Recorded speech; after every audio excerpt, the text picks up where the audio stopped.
ação que venha tentar influenciar negativamente a tua igreja, Deus.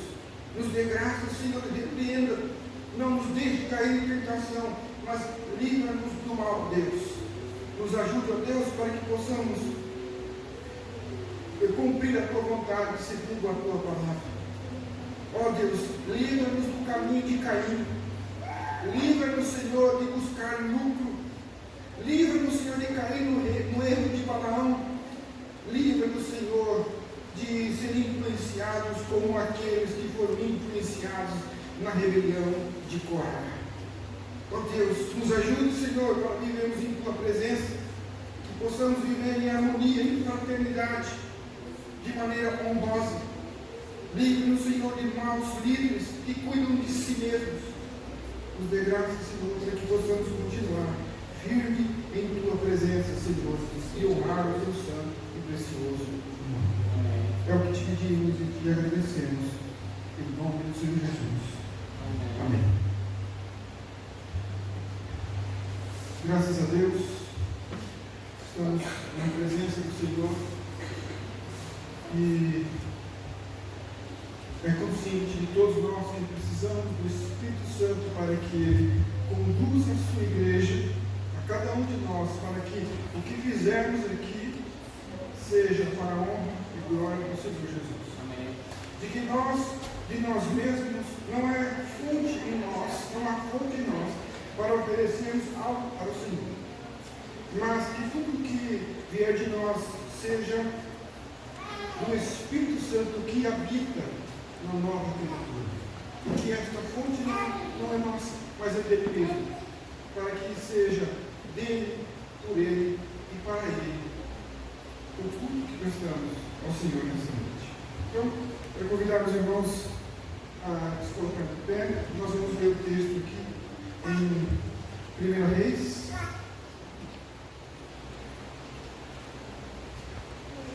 Reis 8, a partir do verso 1, né? Temos aí na slide.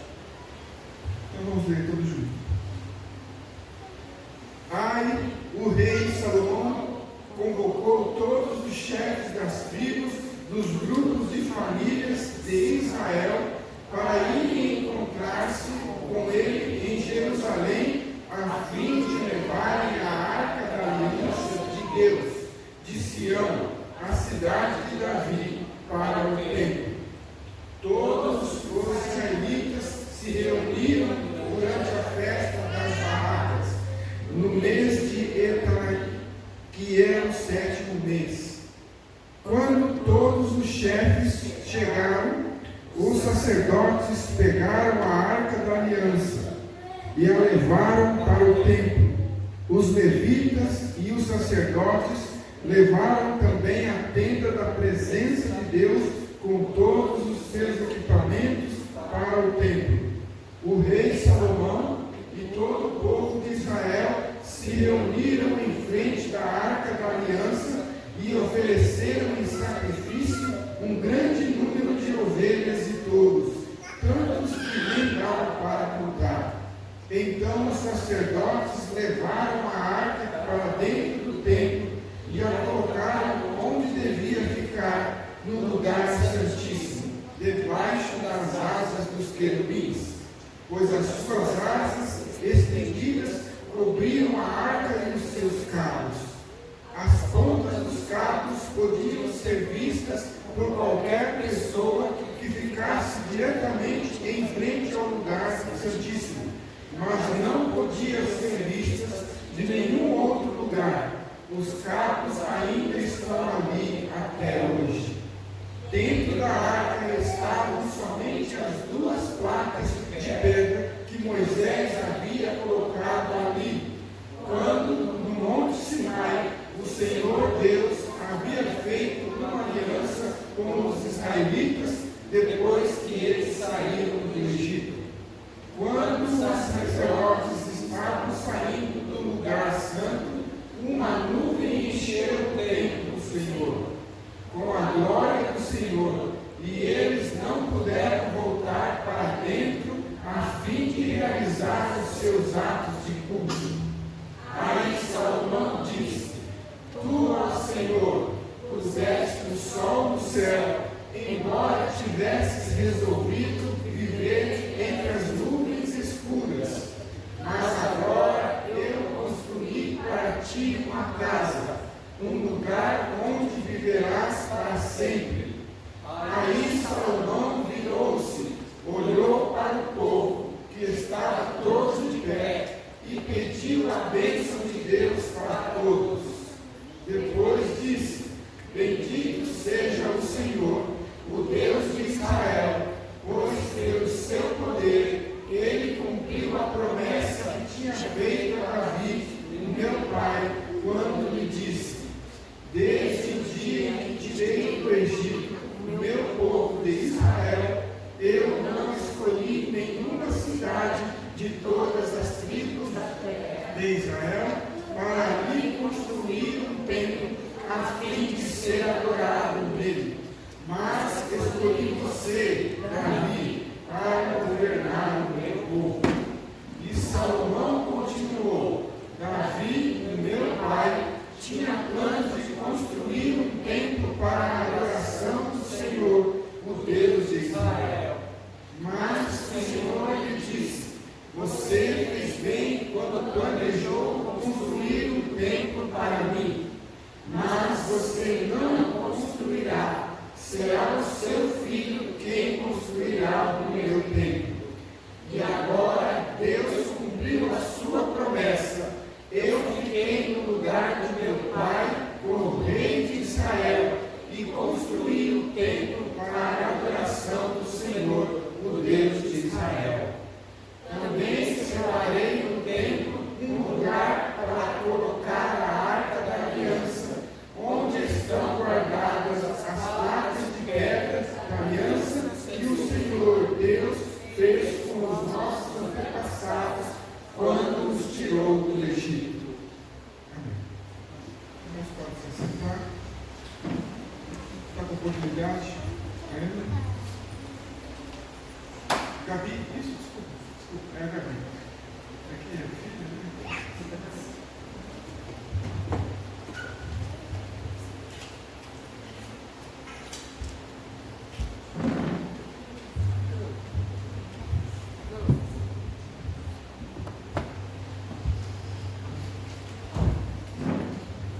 Graça e paz, irmãos. Como a gente começou semana passada, a gente está indo pelos 50 países mais perseguidos do mundo. E semana passada a gente viu o Níger e hoje a gente vai ver a Indonésia. E os 50 países, na semana passada o Níger é o número de 50 e hoje a Indonésia é o número 49. A população, para uma noção, 269,5 milhões, os cristãos lá, 32,8 milhões, e a religião, as religiões mais predominantes ali, né, é o islamismo, o cristianismo e o hinduísmo. E a Indonésia, irmãos, é a maior nação muçulmana do mundo. E muitos convertidos do Islã, né, para o cristianismo, eles enfrentam perseguição da família e a intensidade varia de acordo com a família e o local. E a perseguição se dá principalmente na forma de isolamento e abuso verbal. Então é muito difícil porque a perseguição começa dentro de casa, não necessariamente por grupos religiosos extremistas, dentro de casa. E algumas igrejas elas se encontram em dificuldade com grupos islâmicos radicais ou enfrentam problemas para obter permissão para construir um templo. Igual semana passada a gente comentou sobre o Níger, a Indonésia também, os cristãos têm muita dificuldade, não têm permissão para construírem um templo, para se reunirem, não tem essa oportunidade, essa permissão de terem reuniões para compartilhar da palavra de Deus.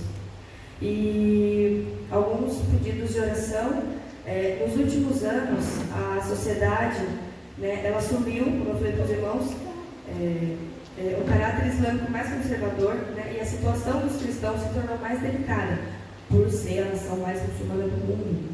Mesmo que os cristãos consigam cumprir todos os requisitos legais, as autoridades locais ainda colocam dificuldades para a construção de igrejas.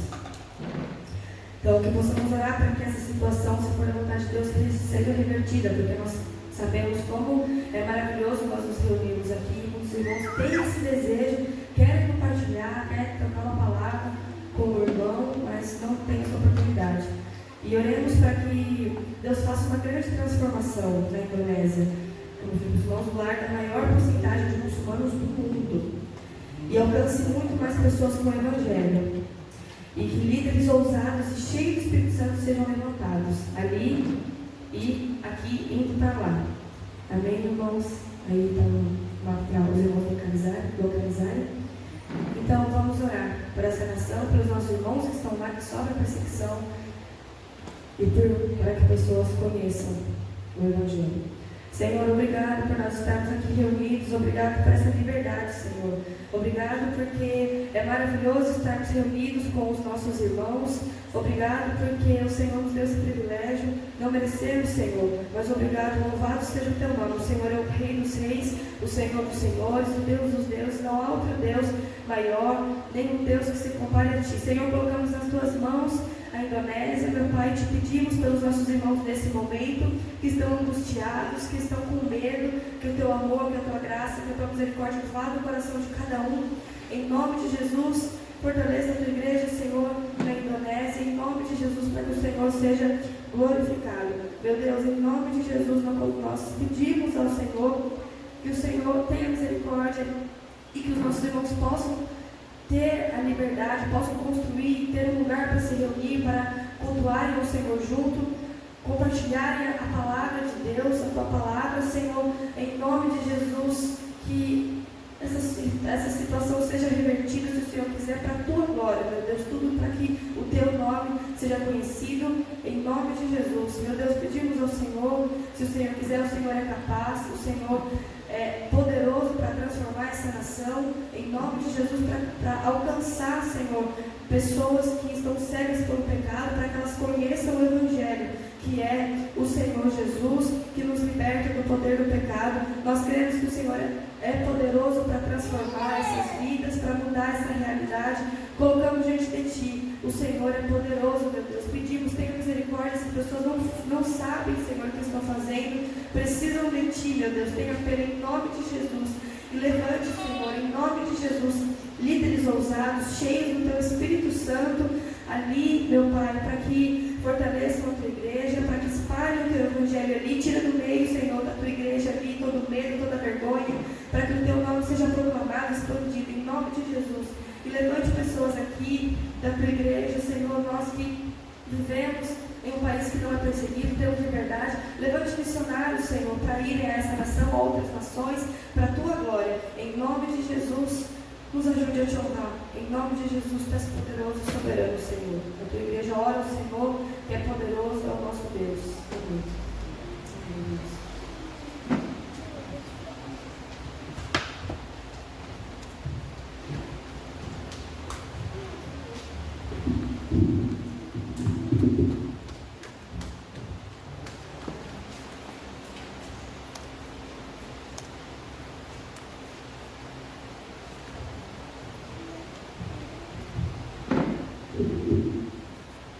Estamos sendo aconselhados a sempre subir aqui e passar o álcool.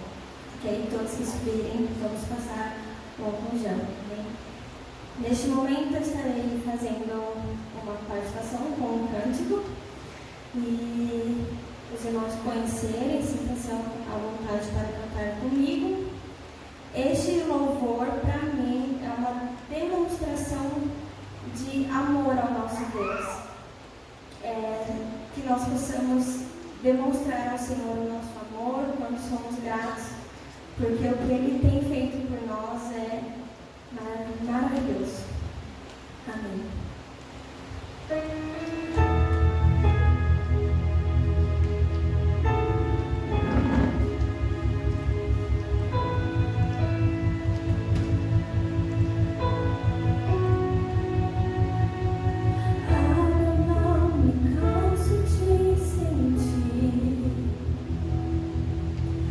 Teu abraço, Senhor.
irmãos que se sentirem à vontade, podem colocar em pé.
Graça e paz, amada igreja.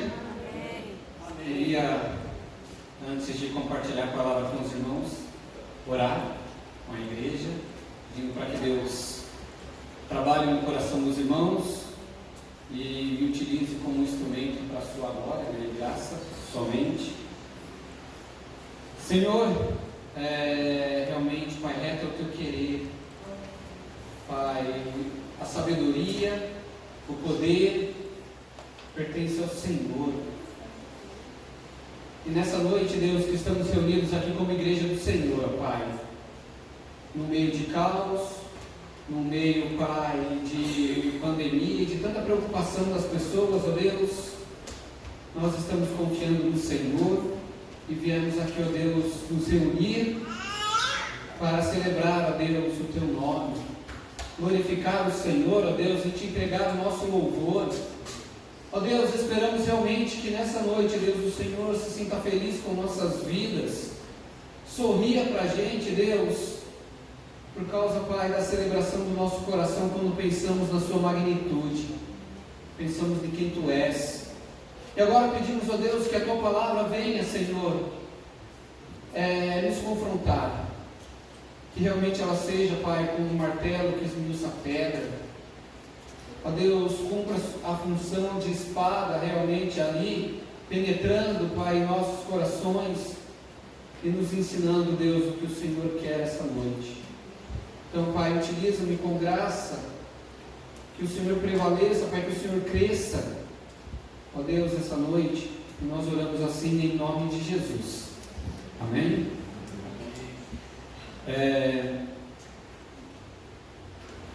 Estamos aqui então mais um domingo para a glória do Senhor, né, junto com os irmãos, e a gente agradece por isso, tá?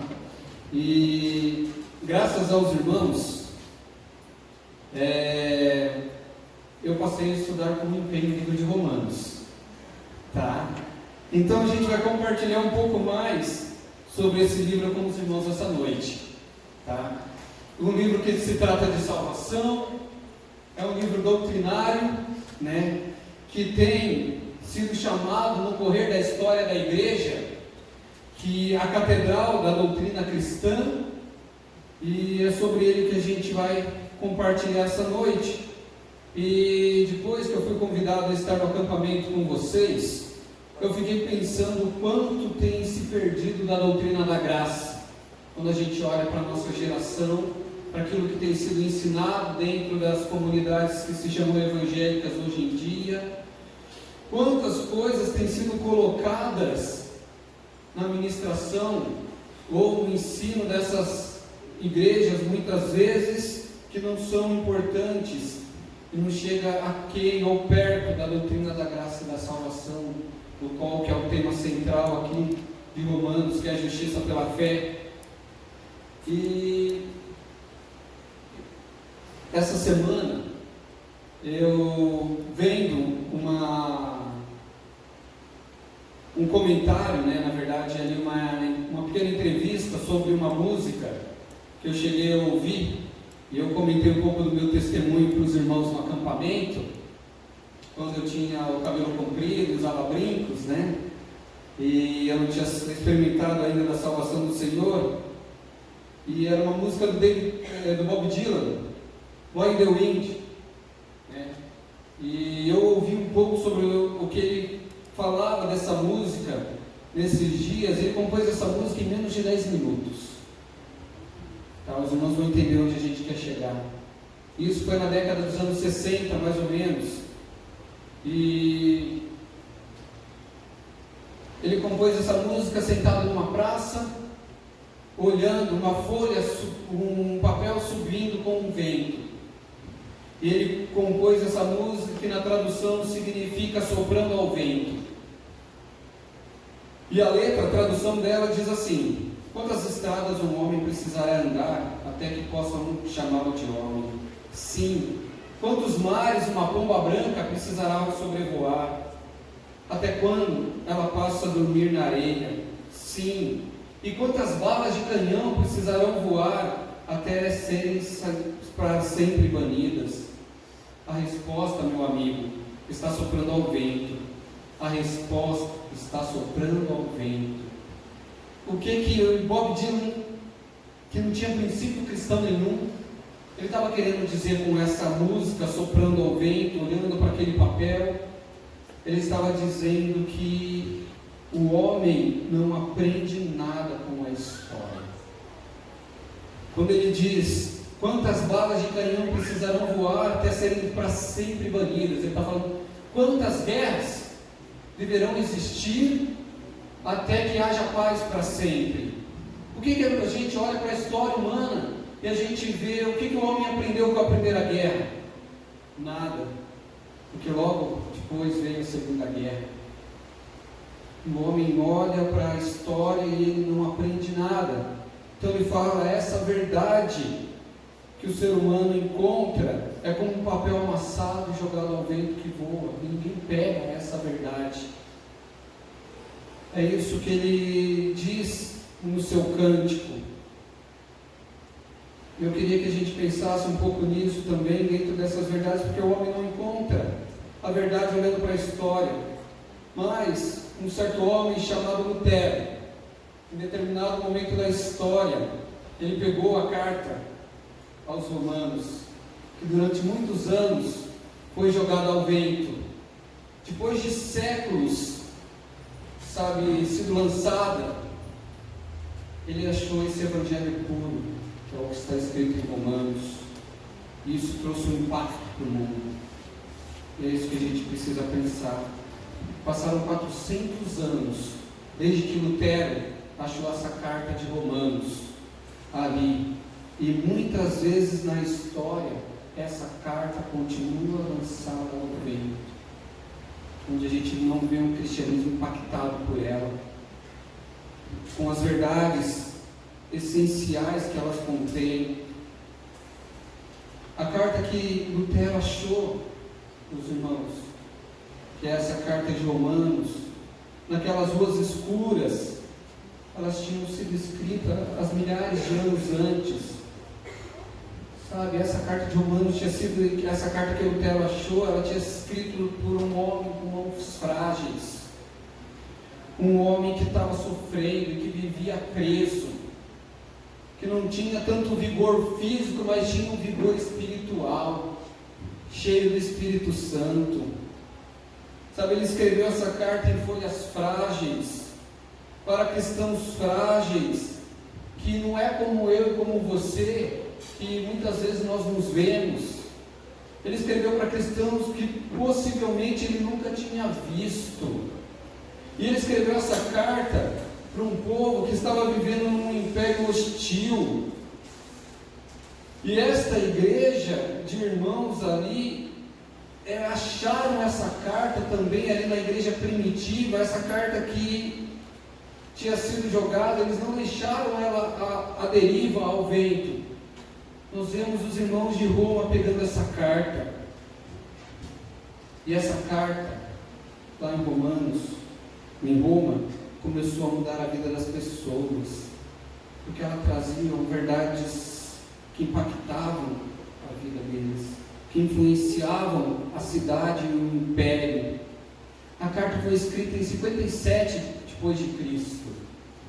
E é tão interessante que ela trouxe um impacto tão grande, desafiou tanto aquele império hostil, que eles começaram a perseguir de forma ferrenha o cristianismo, que na década de 64, Nero, o imperador, põe fogo em Roma, para colocar a culpa nos cristãos, de tanto que ele estava levando a sério o cristianismo e mudando a história. Porque aquela igreja, porque aqueles irmãos que viveram há mais de 2000 anos atrás, eles não deixaram aquela carta jogada ao vento, à deriva. Estas verdades abalaram o mundo, mas depois a gente olha para a história e elas foram lançadas ao vento novamente. 386 depois de Cristo, outro homem que, quando a gente estuda a história da igreja comum, que vivia uma vida dúbia, entre uma vida religiosa de uma vida de luxúria, que gostava de usufruir de prazeres, ele se depara com os escritos dessa carta, porque ele pega essa carta que foi lançada ao vento e ele lê Romanos 13, e ele enxerga lá que o homem ele deveria deixar toda a luxúria, toda a bebedice, toda a paixões humanas e seguir a Cristo. Agostinho, ele se converte ao Senhor, ele se torna um teólogo dos mais importantes da história da igreja, porque ele pega essa carta que foi lançada ao vento e ele impacta, e até hoje ele traz influência sobre aquilo que eu creio, sobre o que você crê, porque ela traz verdades importantes, impactantes, que transformam as nossas vidas. Depois, novamente, como nós já falamos, de Agostinho, essa carta foi lançada ao vento, e na Idade Média, no século XVI, no meio daquelas ruas escuras, Lutero está lutando então contra um sentimento de fracasso espiritual, porque ele era um monge. Ele estava lutando com seus sentimentos obscuros, onde ele se martirizava, ele se chicoteava, porque ele não se sentia puro diante de Deus. Ele sabia e entendia que não adiantava comprar indulgências para que ele se sentisse perdoado, porque ele comprando indulgência, ele sentia ainda o peso da culpa diante das suas costas. Então toda a verdade aqui parece expressa a partir do capítulo 1 até o capítulo 3 de Romanos estava realmente sobre os ombros de Lutero, e ele não enxergava saída, ele estava se sentindo preso, sem paz no seu coração, até que ele abre e ele pega essa carta que foi lançada ao vento, no capítulo 1 mesmo, no versículo, que é o que a gente vai até usar como tema depois, versículo 17, onde que ele lê que o justo viverá pela fé. E ele descobre então que sem fé ele não era justificado diante de Deus, e essa realidade de que o justo viverá pela fé trouxe paz ao seu coração. Essa ideia de que seria a fé e não mais indulgência, e não mais a liturgia, sabe, porque nada, todas as suas verdades e todos os seus empenhos religiosos não trouxeram paz para o seu coração. Tentar agradar a Deus com a sua própria força, com a sua capacidade. Ele percebeu que o homem não conseguia melhorar em nada, mesmo olhando para a história, estudando a história, sendo filosófico no seu modo de viver, porque a paz não tomou conta do seu coração. Só tomou paz quando ele encontrou a carta que foi lançada ao vento. E essa verdade que salva o homem ainda hoje é que a justificação é pela fé no Senhor Jesus. Verdades, sabe, de que quando essa carta pega ainda no alto, ou ainda voando à deriva, homens ainda são transformados, e de geração em geração é assim que acontece, quando essas verdades fundamentais, como a justificação, a santificação, a redenção, a glorificação, a eleição, a perseverança dos santos, sabe, são verdades que destacam a grandeza de Deus e que tem sido perdida na nossa geração. Quando a gente traz essa ideia e fala, por exemplo, de Romanos 9, que quando Deus diz: eu tenho misericórdia de quem não quiser ter misericórdia. Quem é você, homem, para discutir ou com Deus a respeito da salvação? Os homens não aceitam essa verdade. Vamos tirar isso da Bíblia, porque Deus é muito amoroso para fazer esse tipo de escolha.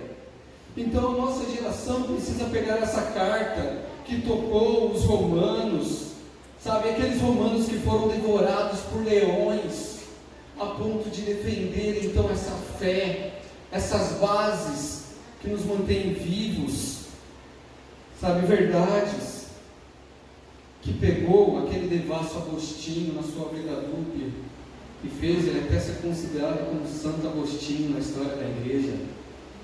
Essas verdades, sabe, que acabou com a religiosidade de Lutero, e fez com que ele vivesse uma fé prática e entendesse que o castelo forte dele não era a igreja, mas era o Senhor. É isso que a gente aprende, olhando para a carta de Romanos. Essas verdades foram capazes de virar o mundo de cabeça para baixo. A gente não pode deixar essa verdade à deriva, ao vento, sem aprender com ela. Então abra sua Bíblia no livro de Romanos. Nós vamos ler apenas 2 versos no capítulo 1, 2 versículos, e bem conhecidos, né? Versículo 1, 16 e 17.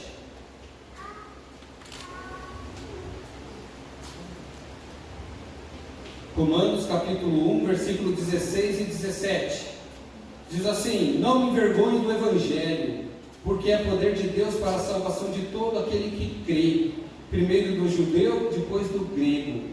Porque no Evangelho é revelada a justiça de Deus, uma justiça que do princípio ao fim é pela fé, como está escrito: o justo viverá pela fé. Amém? Aqui é o resumo e a base para toda a carta de Romanos, meus irmãos. Aqui, quando Paulo ele traz essa sentença, aqui que a gente vai usar para expor nessa noite, ele traz toda, a base e um resumo de toda o que o apóstolo Paulo vai falar depois, em Romanos. E é isso que a gente precisa entender. O apóstolo Paulo ele começa dizendo: não me envergonhe do Evangelho. Qual o motivo que ele tinha para não se envergonhar do Evangelho? A gente não pode esquecer e ter na nossa cabeça que Roma naquela época era a capital do mundo.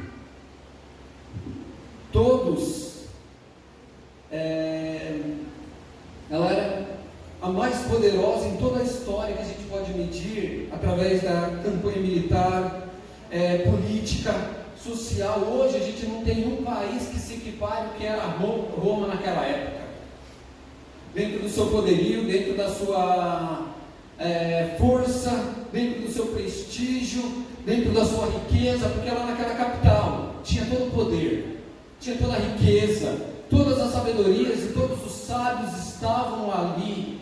Então era por isso que tem aquela frase que todos os caminhos levam para Roma, e que quem tem boca vai a Roma, porque era um lugar de fácil acesso, porque todo mundo queria estar ali. Então Paulo ele fala: eu não me envergonho do Evangelho, porque antes disso a gente vê no capítulo 1 ainda, a partir do versículo 8, do anseio dele de ir para Roma. Ele não está falando: eu não me envergonho de pregar na Macedônia nesse caso, ou não me envergonho de pregar em Jerusalém. Ele está falando em específico: eu não me envergonho de pregar, de evangelizar, eu não me envergonho do Evangelho, de falar do Evangelho em Roma, em específico, na capital, lá nesse berço do mundo, no lugar de sabedoria, no lugar de poder, de riqueza, entre os sábios. Ele estava pronto a pregar, independente do que aconteça. Ele podia ir diante de Nero, ele podia ir diante do imperador, ele estava pronto para isso. E por que ele não se envergonhava desse Evangelho? Primeira coisa, pelo próprio termo que significa Evangelho. O Evangelho significa boas novas, tá? E no versículo 1 mesmo do capítulo 1, ele fala que esse é o Evangelho de Deus, e é por isso que ele não se envergonha. Ou seja, uma boa nova de Deus para a vida da igreja, uma boa nova para aquele que crê. Então por isso ele não se envergonha, porque esse Evangelho é uma boa notícia. Ele não precisa se envergonhar disso. No versículo 9, nós lemos que esse Evangelho é o Evangelho do seu Filho, é o Evangelho de Jesus Cristo. É o motivo que ele não se envergonha, porque é uma notícia, é uma boas novas a respeito de Deus, é uma boa nova a respeito de Jesus. Então isso dá base, isso dá força para que ele não se envergonhe. No Evangelho, muitas coisas, as pessoas incluem muitas coisas hoje no Evangelho, para tornar ele atrativo. Eu vejo as pessoas trazendo a ecologia para o Evangelho, trazendo a aceitação social para o Evangelho, que todo mundo está ficando em pé de igualdade para o Evangelho, para fazer com que ele se torne mais relevante para a nossa sociedade. Então eu olho Paulo, se ele tivesse uma conferência entre os sábios lá, ele não ia trazer um plano como urbanizar a cidade de Roma, ele não ia trazer um plano de como vocês podem viver melhor. O apóstolo Paulo, ele ia lá trazer as boas novas de Deus, as boas novas de Jesus, e era para isso que ele estava pronto, ele não se envergonhava. E por que mais ele não se envergonhava? Porque o Evangelho é o meio de salvação. A carta de Romanos é sobre Deus, sobre o que Ele fez e sobre como Ele salva. Fora as expressões o e a na carta de Romanos, a palavra que mais aparece nessa carta é Deus. Então, do começo ao fim, ele centraliza a salvação como vinda de Deus. E esta é a boa nova sobre Deus, sobre o que Deus faz, é isso que ele está querendo trazer. Então ele fala, o Evangelho é um meio de salvação. Mas o que salvação significa então? Quando a gente olha para esse texto, é isso que a gente precisa entender. Quando a gente pensa em salvação, a gente precisa entender que a gente foi salvo de alguma coisa para alguma coisa. Ok? Nós não fomos salvos apenas e libertos de uma escravidão, mas nós fomos resgatados também com um propósito.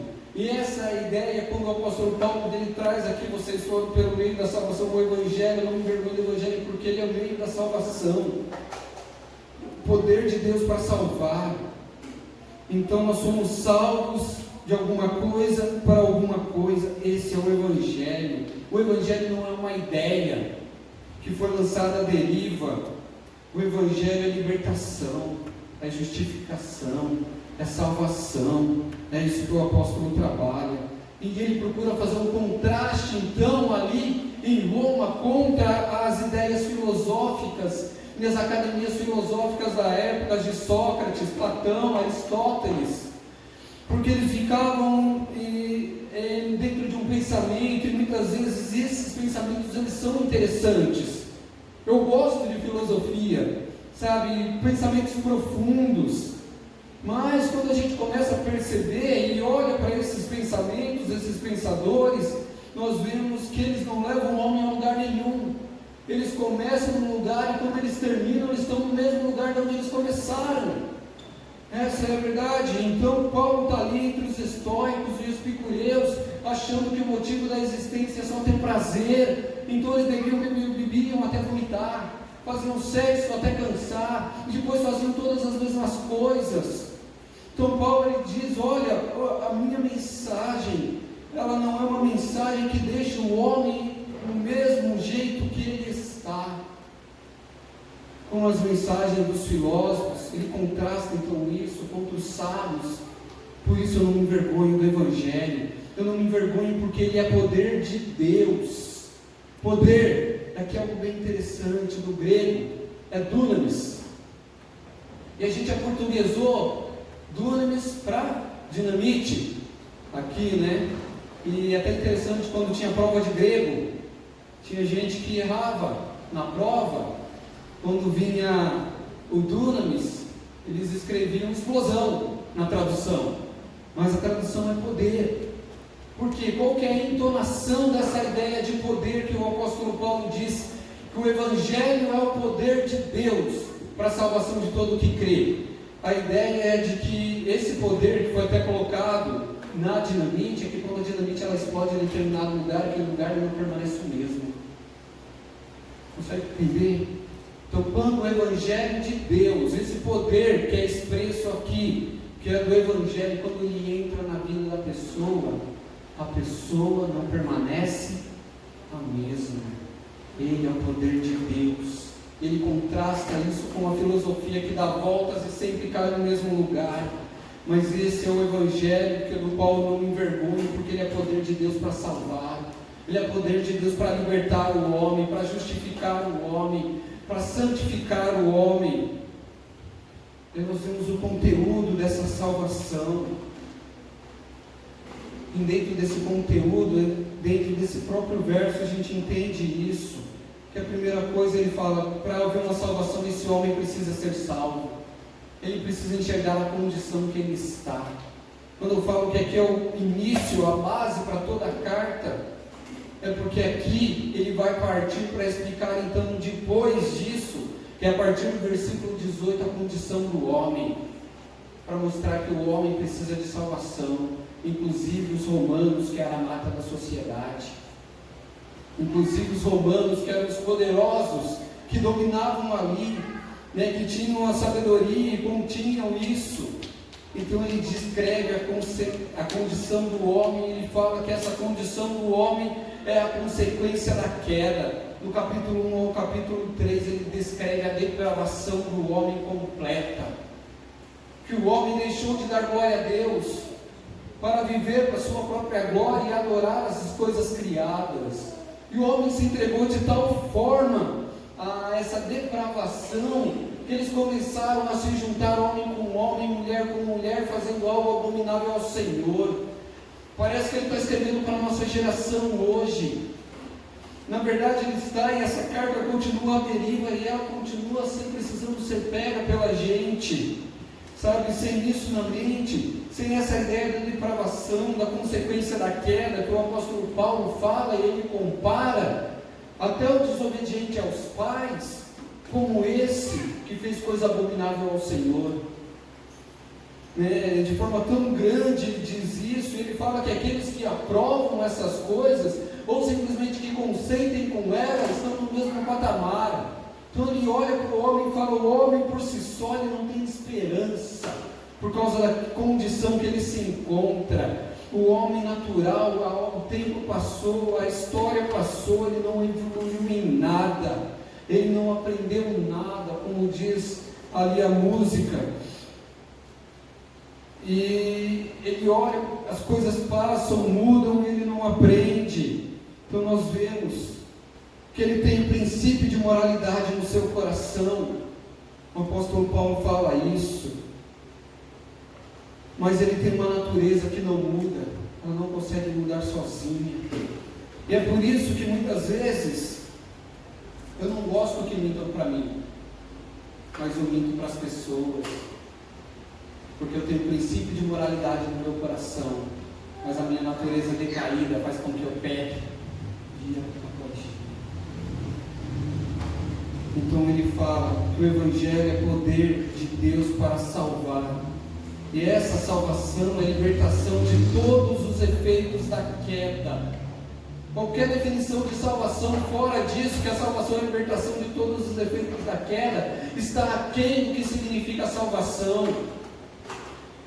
Sabe, se eu não ver de verdade qual são os efeitos da queda na minha vida, eu nunca vou entender o que é salvação. Se eu não entender o que aconteceu ali no Éden, quando Adão pecou, transgrediu a lei do Senhor, e veio aquela avalanche de estragos para a humanidade, eu não vou entender o que é salvação. Os efeitos da queda atingiram a todos os homens, meus irmãos, todos. Certa vez eu vi uma pessoa comentando, a gente vê o efeito da queda em todos os homens, mas os canadenses, eles são diferentes, por exemplo, dos africanos e tal. Eu olhei para esse irmão e falei, meu irmão, você não entendeu nada, você não entendeu nada. Olha o que Paulo está dizendo aqui, porque essa é uma visão errada. O apóstolo diz, não há distinção nem entre judeus e gregos. Ele está querendo dizer também, ele diz, não há diferença entre bárbaros, que são os simples, os grossos, e os romanos, que são a elite. Nenhum, não há distinção. Romanos 3:23, porque todos pecaram e por isso estão destituídos da glória de Deus. Essa é a condição do homem. E somente com o Evangelho nós somos libertos dessa realidade. Somos libertos de 3 aspectos que a queda fez com que nós nos tornássemos escravos. O aspecto da culpa do pecado, ou seja, uma culpa que nós herdamos Eu sou pecador por causa que eu herdei esse pecado, então eu tenho uma culpa que está agregada a mim. Mas Jesus, Ele leva a culpa no meu lugar. Nós somos libertos também do poder do pecado, do poder de Satanás, porque esse poder ele opera na nossa vida, ele domina sobre nós. E como eu comentei já com os irmãos, agora em Cristo nós temos um novo domínio, é Ele que nos liberta desse domínio do pecado. O apóstolo Paulo fala que esse pecado domina a nossa vida, domina a nossa realidade, o nosso pensamento. Por isso que o bem que eu quero fazer eu não faço, por causa do domínio que está em mim. Então ele também trabalha a ideia da corrupção do pecado, onde que existe uma degradação moral. Eu sou corrupto, nós somos corruptos sem Jesus, sem essa salvação, sem essa libertação e sem essas características que vieram, sem o poder do Evangelho que transforma o homem. Nós somos iguais, nós não aprendemos nada, nós somos salvos por Deus e para Deus, meu irmão. Esse é o motivo, porque Ele nos salva para si, Ele nos salva para vivermos para Ele.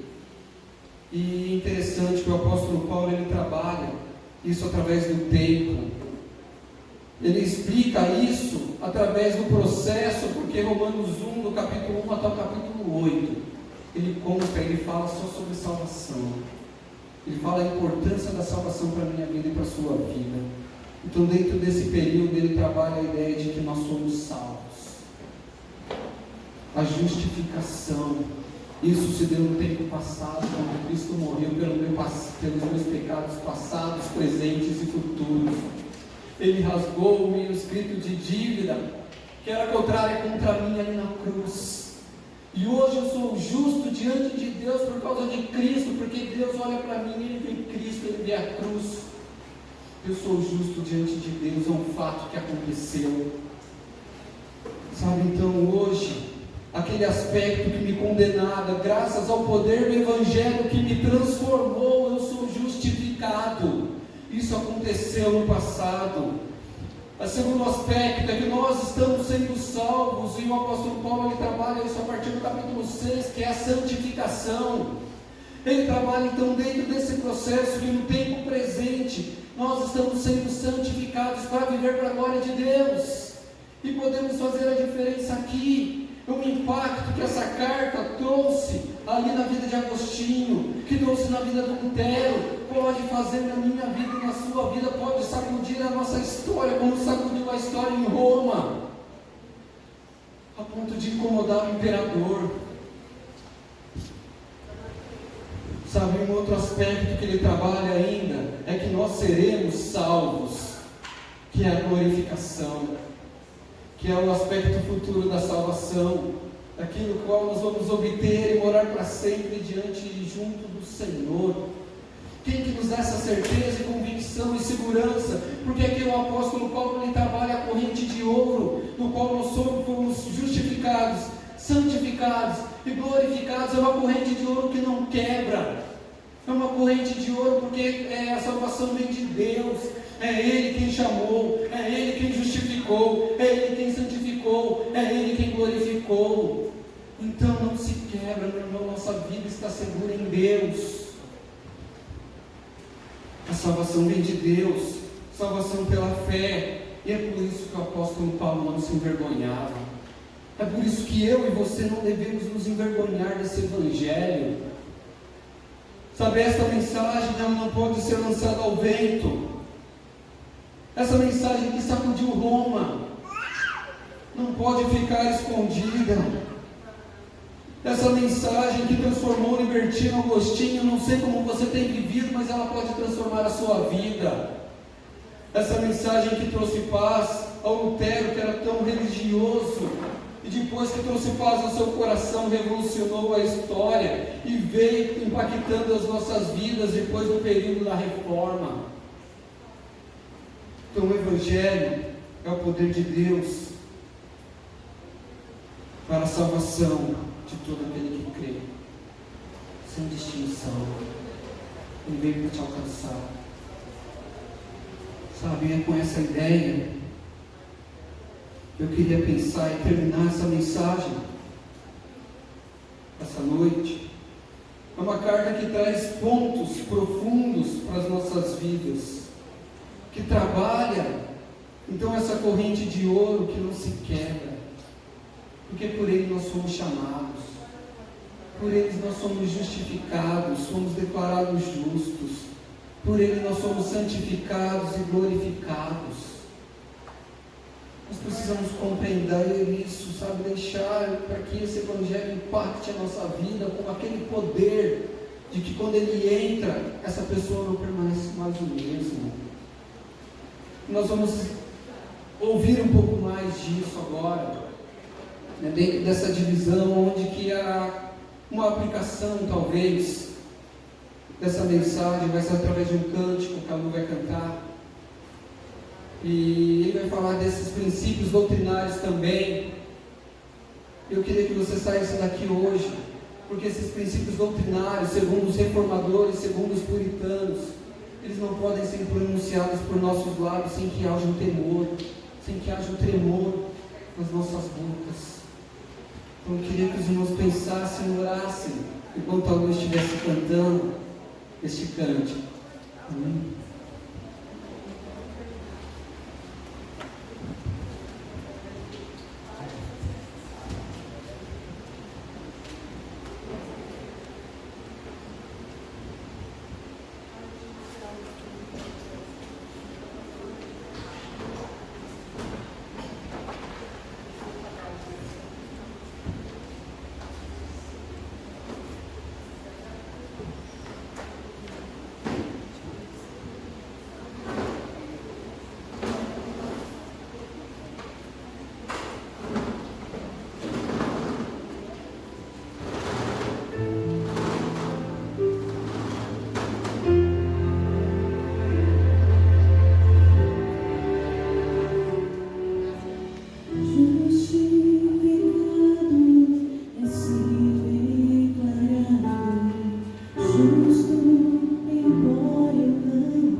Seus méritos, sua justiça.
Graças a Deus, Deus. Vamos estar na presença do Senhor.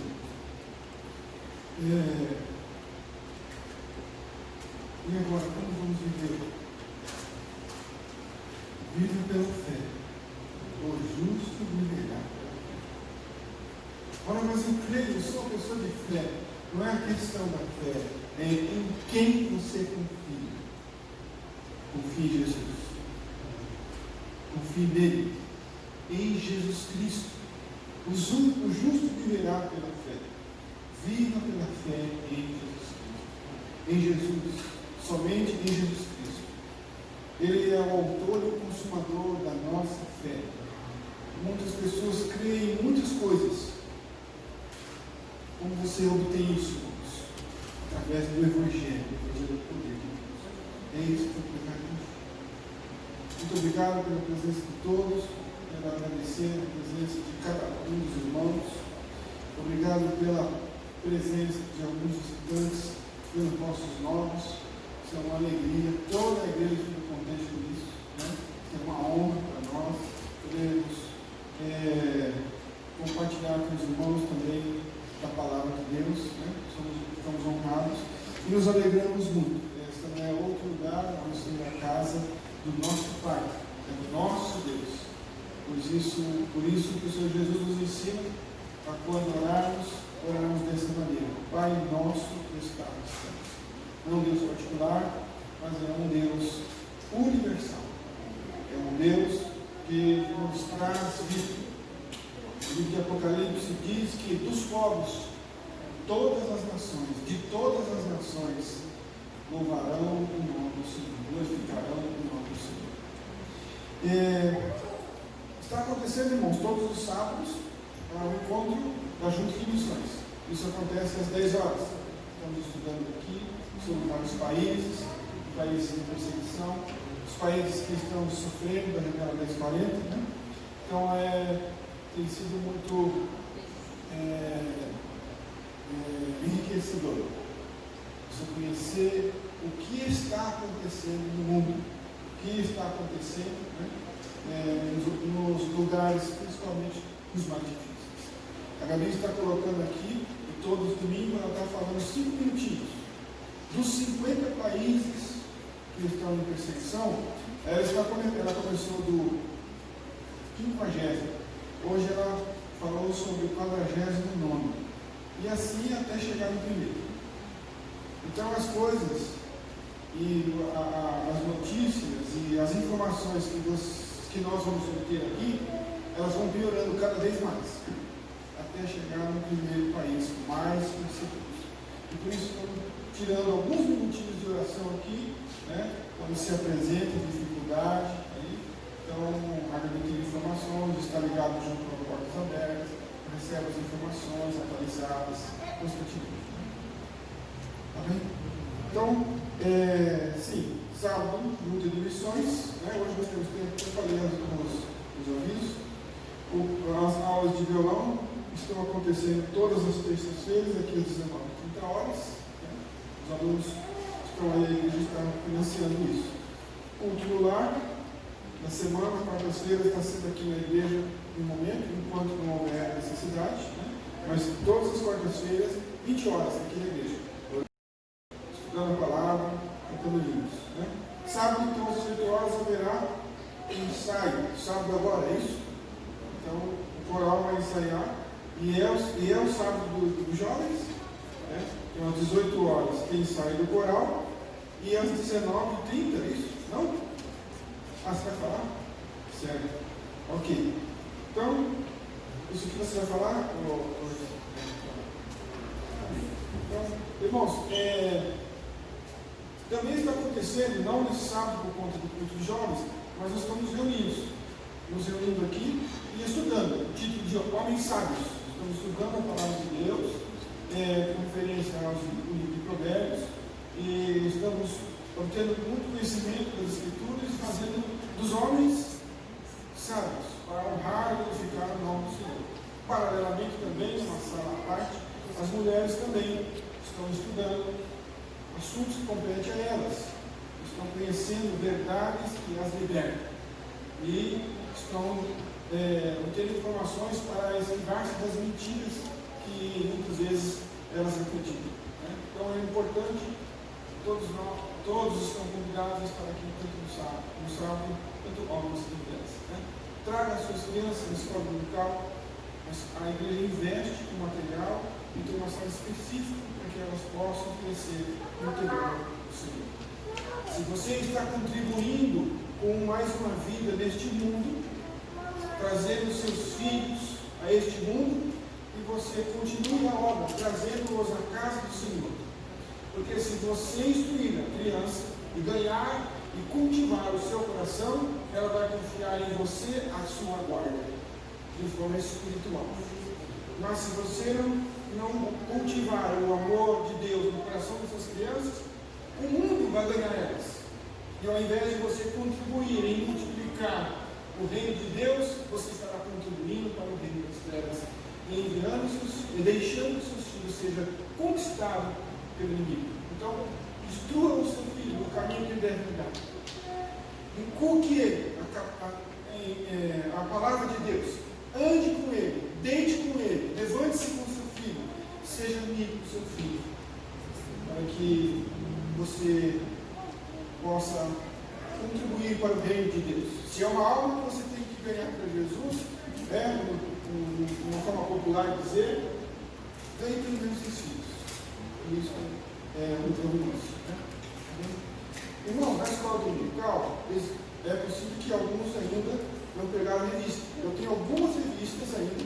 Se você não tem sua revista dominical, fala comigo que eu tenho algumas revistas na sala. Amém? Certo?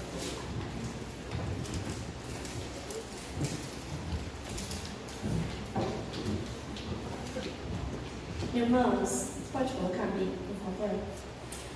No próximo sábado, hoje o Regis deu um spoiler pra gente, ele não sabia, viu, irmãos? Nós não combinamos. Nós vamos fazer uma série de estudos, todo terceiro sábado do mês, onde acontece o culto dos jovens, né? Onde a gente faz uma atividade com os jovens e adolescentes aqui na igreja, que é para toda a igreja também. E nós vamos estudar o livro de Romanos. Nós vamos estudar um capítulo por culto. Todo culto a gente vai estudar um capítulo. No próximo sábado nós vamos começar o capítulo 1. O Rezi já deu um gostinho pra gente do que a gente vai estudar no próximo sábado. Nós teremos louvor, uma mesa redonda, que é onde os irmãos podem tirar as suas dúvidas referente ao texto que vai ser exposto. E a gente vai ter um momento de confraternização. Tá bom? E vai começar às 19 horas, tá bom? A gente costumava fazer às 19h30, mas vai ser a partir das 19h. Esse primeiro encontro vai ser aqui na igreja, devido à programação de Páscoa, para a gente não atrapalhar o ensaio do coral. O primeiro encontro vai ser aqui na igreja, mas os próximos não serão aqui na igreja. Então a gente sempre vai informando os irmãos onde nós vamos nos reunir para estudar. Mas participe, irmãos, vai ser muito gostoso, vai ser de uma forma informal, nós vamos estudar e aprender da palavra de Deus, tá bom? É no próximo sábado, às 19 horas. Deus abençoe. Coloque-se de pé, por favor. Muito obrigado pela presença de todos. Continue orando. Confie no Senhor. Nós estamos nas mãos de Deus. Faça o que for necessário para você trazer a segurança para a sua vida, de forma a não propagar, né, qualquer contaminação. Nós estamos aí com alguns problemas que às vezes nos traz desconforto, mas confie no Senhor. O que for necessário, irmãos, para cada um de nós possamos fazer. Evite, né, o contágio, evite o contato, evite lugares, né? Então, enfim, eu não vou utilizar aqui os termos usados, porque são muitos detalhes que cada um de nós estamos já bastante informados, graças a Deus, né? Mas acima de tudo, irmãos, confie no Senhor, faça a sua parte, mas acima de tudo, confie no Senhor. Estamos aí para ouvir qualquer pronunciamento do nosso governo. e tudo que for nos conduzindo, nós deveremos obedecer. Algumas igrejas já precisaram baixar, algumas situações, e se isso for necessário, nós estaremos debaixo nesta hora. Né? Sabemos que é temporário, né? E por isso nós estamos sempre nos fortalecendo para que possamos estar sempre na presença de Deus. Amém? Eu vou fazer a oração final aqui. Aquele que é poderoso para impedir a igreja de Senhor Jesus a cair e apresentá-lo diante da sua glória, sem mácula e com grande alegria, a Ele, ao único Deus, nosso Salvador, seja a glória, majestade, poder e autoridade, mediante Jesus Cristo, nosso Senhor, antes de todos os tempos, agora e para todos sempre. Amém.